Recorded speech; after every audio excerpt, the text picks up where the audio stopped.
알았어. A와 B를 2대1로 섞으면 둘이 화학적 반응을 일으켜서. 이론과 실전은 사실 많은 차이가 있을 수 있습니다. 이론적으로는 완벽하다 할지라도 현실에서는 다양한 변수로 인해 뜻하지 않은 결과를 가지고 오기도 하죠. 그런데 주식 투자에서는 어떨까요? 과연 성공적인 투자 실적을 올릴 수 있을까요? 상하탑 최고의 이론을 자산 운용회사 DFA를 세워 실제 주식 투자에 적용한 펀드 매니저 레스 싱크필드를 통해 그 해답을 알아보도록 하겠습니다. 레스 싱크필드와 데이비드 부스가 출범시킨 자산 운용회사 DFA는 학문적 이론을 현실 투자 세계에 적용해 성공한 펀드 회사로 손꼽힙니다. 노벨 경제학자, 대학 교수 등 자본시장 이론에 내놓으라 하는 세계적인 학자들이 DFA의 이사로서 펀드 운용을 자문해주고 있었지요. 그 중에서도 DFA의 상징적인 학자는 효율적 시장 이론의 태도라고 할 수 있는 시카고 대학의 유진 파마 교수였습니다. 효율적 시장 이론의 핵심은 시장은 누구도 예측할 수 없다는 것입니다. 따라서 특정 주식을 선택해 시장 평균 수익률을 초과하는 높은 수익률을 계속해서 올린다는 것은 불가능한 것이니까요. 파마 교수님의 이론은 결국 지금처럼 일부 주식에 집중적으로 투자하는 적극적인 투자 방식보다는 전체 주식을 사는 수동적인 투자 방식이 더 낫다는 것인데? 바로 그거야.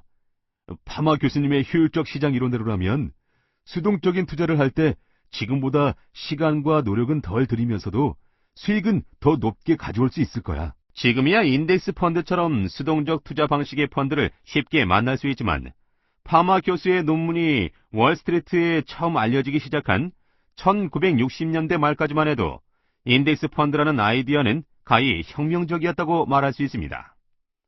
당시는 대부분의 펀드 매니저들이 대형주에 투자하면서 시장 평균 수익률 이상을 얻기 위한 방법만을 고민했지만 파마 교수의 수동적 투자 방식은 당시의 흐름과는 상반되는 것이기 때문이었죠. 저 역시 처음부터 수동적인 투자를 했던 것은 아니었습니다. 저도 적극적으로 주식 투자를 한 경험이 있었지요. 그러다 파마 교수의 효율적 시장 이론을 들은 후에 적극적 투자 방식은 시간과 정력, 돈을 낭비하는 것처럼 느끼게 되었고 수동적으로 인덱스 펀드에 투자한다면 모든 것을 절약할 수 있을 것 같은 판단을 하게 되었던 것이지요. 이렇게 싱크필드는 1973년 S&P 500 지수를 벤치마킹한 인덱스 펀드를 만들게 됩니다. 그렇다면 싱크필드와 같이 동문수학한 데이비드 부스는 어떻게 해서 인덱스 펀드를 제안하게 되었을까요? 저는 연기금 펀드 매니저들이 대형주에 투자하면서도 시장 수익률을 초과하려고 애쓰는 것을 이해할 수가 없었습니다. 대기업은 소기업에 비해 안전한 만큼 투자 수익률이 떨어지고 따라서 시장 평균 수익률을 넘는 높은 수익률을 기대할 수 없는 상황인데 말이지요. 그래서 저는 장기적으로 대형주보다 수익률이 좋은 인덱스 펀드를 만들자는 제안을 하게 되었습니다. 이 무렵 소형주와 대형주 투자 수익률은 실증적으로 증명한 롤프 반지의 논문이 발표됩니다.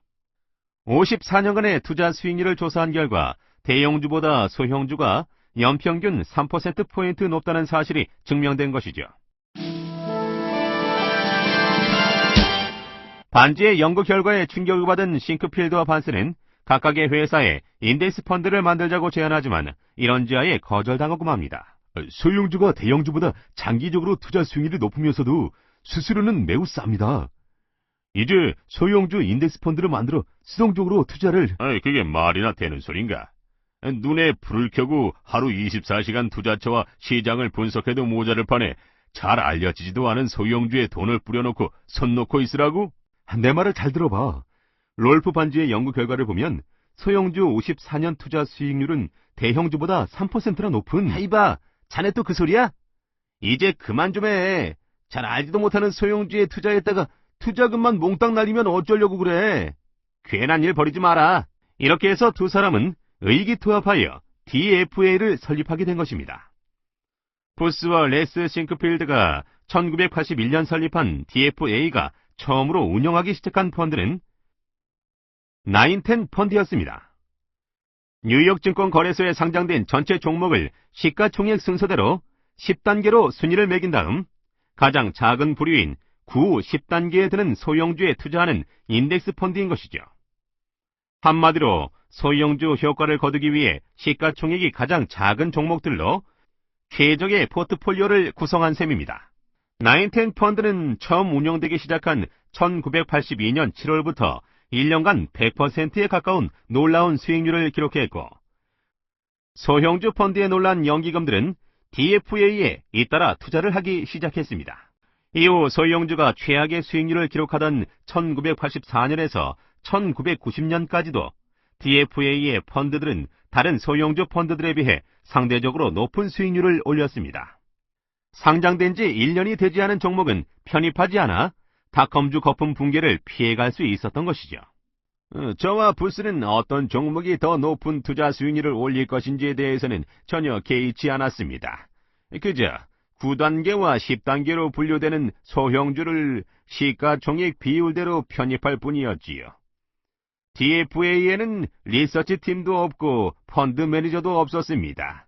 그러니 당연히 펀드 운용 수수료도 소형주 펀드 평균 수수료의 3분의 1 정도인 0.5%로 매우 낮을 수 있었지요.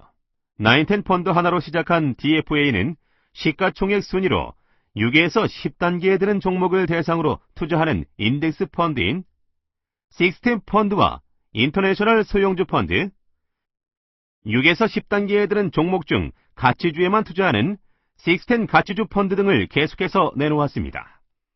이들 펀드는 모두 출범 이후 벤치마킹 대상 지수의 상승률을 초과하는 누적 수익률을 기록하게 되었습니다.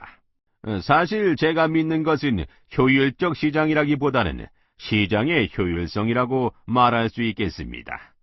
누군가가 특정 종목에 투자해 장기적으로 시장 수익률보다 더 높은 투자 수익률을 올릴 수 있다면 그것은 시장의 가격 형성 기능이 잘못된 것이기 때문입니다. 시장 가격은 자본주의 시스템의 핵심 기능인데도 말입니다. 레스 싱크필드는 투자자들이 수동적 투자 방식을 받아들이고 그에 따른 포트폴리오를 구성한다면 삶 자체가 매우 간단해질 것이라고 말합니다. 어떤 주식을 사고 팔 것인가를 놓고 밤새 고민할 필요도 없고 애널리스트들의 리포트를 일일이 읽을 필요도 없지요. 또 기업 내용을 알려주는 재무제표를 챙기느라 골치 아프지 않아도 된다는 것이지요. 레스 싱크필드의 투자 철학처럼 시장은 누구도 예측할 수 없기 때문에 특정한 주식을 선택해 시장 평균 수익률을 넘어서는 높은 수익을 지속적으로 올린다는 것은 쉽지 않다는 사실을 투자자들이 이해했으면 좋겠습니다. 감사합니다.